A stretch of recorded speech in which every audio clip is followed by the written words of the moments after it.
Hi, it's Vex, and time to cut Arcane Signet from your decks. And I don't mean physically cut like I actually did from your decks. Just, keep them intact here and remove them from your decks. I know, with that clickbait thumbnail out of the way, we'll use a real Arcane Signet. Sorry, little guy. Sacrifices had to be made for the greater good. So you might be wondering, Vex, hey, this is the #2 most played card on EDH Rec. According to EDH Rec, 60% of all decks use this card. This is like the ultra super mega duper duper insanely must-have staple of every single deck, except for mono green decks probably, or colorless decks. They definitely don't work in colorless decks. Why should we cut this? Well, we shouldn't cut it from all decks. I must admit, this is a very good card.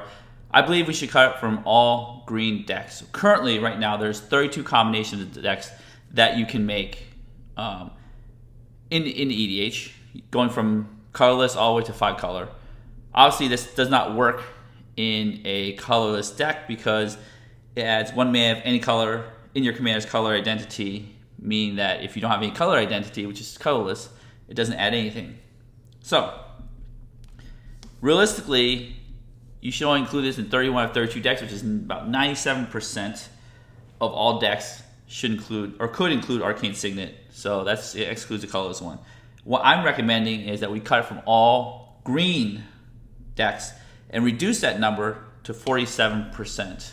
Here, 15 out of 32 decks. Less than half the decks eligible of different color combinations should have Arcane Signet. The other half should not. Currently at 60%, right behind Soul Ring, that have Arcane Signet. And the reason why I believe that you should cut out all green decks, which are 16 decks that are green, minus the one colorless deck, which makes us down to 15 decks, is because we have better ramp spells in green. Arcane Signet is an artifact. Remember, artifacts don't have the special keywords that lands have. Lands like Jetmir Garden right here have a special keyword that's not actually printed on them. But let's just see what that keyword is. It's called indestructible. That's right. In casual commander, lands like Jetmir's Garden, essentially, not 100% have indestructible on them, but they might as well have. People hate mass land destruction. They hate getting the lands blown up, and people rarely go after lands. That's why green mana ramp should have Arcane Signet as a last resort, because in the 2 mana slot, right, you have your Secure Tribe Elder, which gets a basic, right? It's not as good as Arcane Signet in, say, a 5-color deck, but it gets a basic that has the keyword indestructible. Here you have the Rampant Growth, the original ramp. That's what it's named after. It gets another basic. Secure Tribe Elder, you could play it and sack it. Same turn, get a basic, or you can use it as a creature, block sack. So it's really cool. Then you have Farseek from the original Rampant that can get not a forest, a basic of Plains, Island, Swamp, Mountain, or it can get anything with those types on it, including all dual lands, all tri-lands, original dual lands, shock lands, anything that has land types. So let's take these things out of the way here. For instance, Farseek can get Stomping Grounds, you can get your Temple Garden, you can get your Sacred Foundry. This is for my 3-color deck, my Jetmir deck that I have an example of. Right there, you can get these 3 shock lands with Farseek, but also with Nature's Lore, you can get Forest, or Swamping Grounds, or Temple Garden. Same for 3 visits. Right there, it can't. These 2 Nature's Lore 3 visits can't get Sacred Foundry, but whatever. You can get the tri-land along with the 2 shock lands, along with the basic forest if necessary. So that's really cool. That's 5 pieces of 2-mana ramp that you always play before Arcane Signet. Then you have the last one, Into the North, which I don't see people play a lot, but search your library for a snow land. All right, Secure Tribe Elder, Rampant Growth, Farseek, Nature's Lore 3 visits can all get snow lands because they're all snow basic lands. Into the North can get some snow lands. So you could play, instead of regular basic lands, you could play snow lands. Right there. There's our Jetmir colors, our Naya colors, or Cabaretti colors as you want to call them.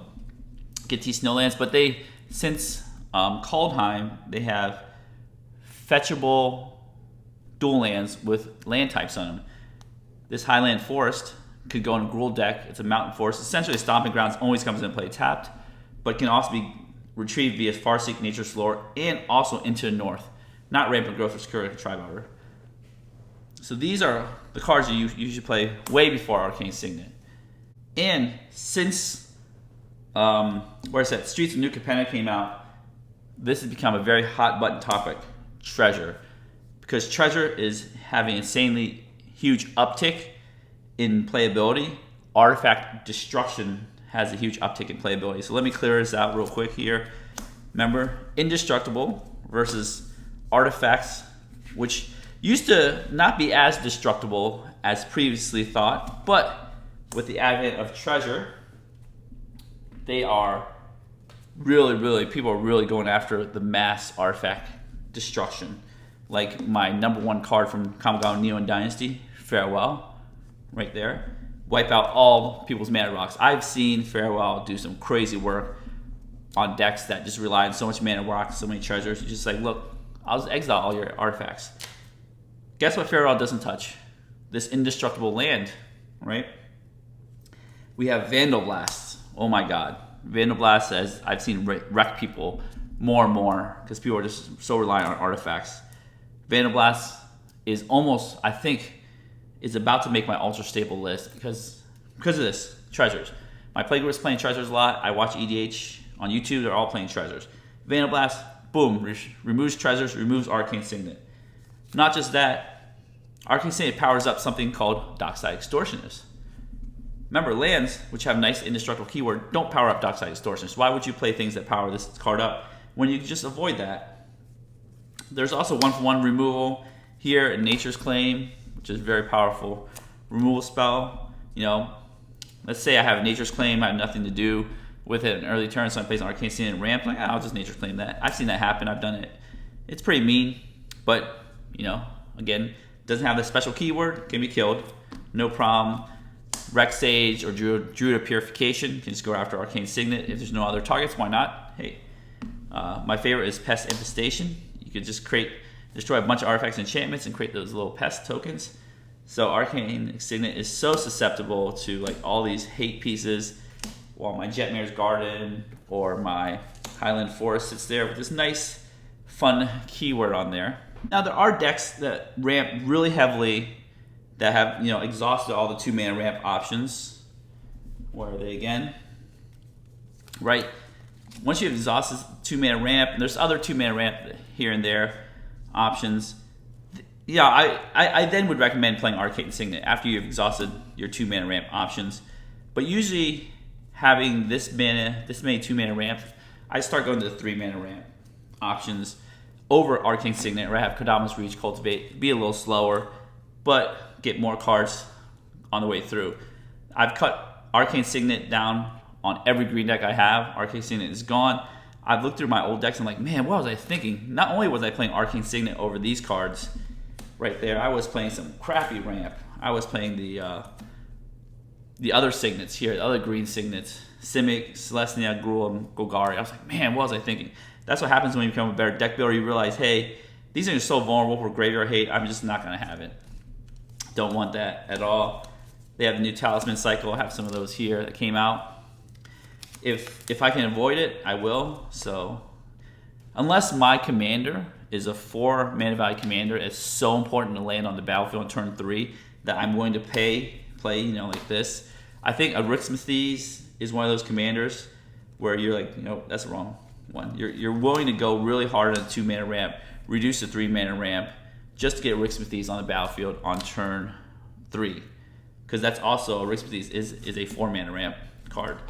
So that's when, you know, that's appropriate. But usually, probably not, because you have so many different ramp colors, cards in different colors. Now, in CEH is different. I think Arcane Signet is very good in CEH. Well, I just lost Arcane Signet, threw it away somewhere. It's very good in CEDH because there is a downfall on some of these cards. I keep forgetting to mention it. I didn't mention in the beginning is that when you play Arcane Signet, you have a mana to use right away, so you can tap it right away. With Nature's Lore and 3 visits, you can get an untapped Forest into play. Not these. You can get an untapped Shockland to play and then play a spell, a 1-mana spell, possibly in turn 2. I'm talking about Arcane Signet in the context of turn 2 play. Now, turn 3 play might be a little different. Yeah, you could, play an Arcane Signet, tap your land, Arcane Signet for something else. But again, it depends on which one of these you have. Nature's Lore and 3 visits allow you to do that. Farseek Rampant Growth don't allow you to do that. So there's always a trade-off to everything here. In CEH, you do want the 1 mana interaction. You might have a Swan Song or Nature's Claim in your hand. Right here, well, yeah, Nature's Claim works with 3 visitors, Nature's Lore. In your hand, you might play Arcane Signet and be able to do a Swan Song like that right away without telegraphing you have 1 mana interaction, because if you play 3 visits and shock in a Breeding Pool and don't do anything with it, then you might say, oh, he has a blue mana open. I might get my stuff countered. One of our other downsides of using this instead of Arcane Signet is you lose the dream. The dream is land, tap land, Soul Ring, tap Soul Ring, Arcane Signet. Screw it, tap Arcane Signet, Wayfarer's Bauble.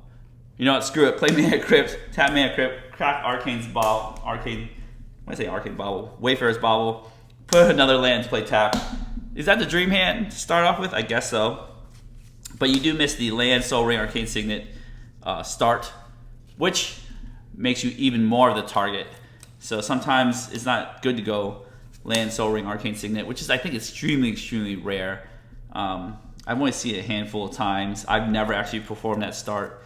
Well, first of all, because I don't play Arcane Signet in my green decks anymore, so I can't really do that. So let's do Mountain, Soul Ring, Arcane Signet.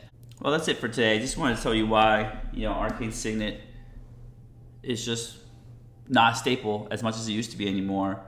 And I've evolved a deck builder, and I'm actually very happy that they reprinted 3 visits in Uncommon Commander Legends to actually make this happen, because I think without 3 visits, it's much, much harder to justify cutting Arcane Signet, but with 3 visits being super cheap, hopefully Nature's Lore gets reprinted, getting expensive. Farseek's getting expensive too.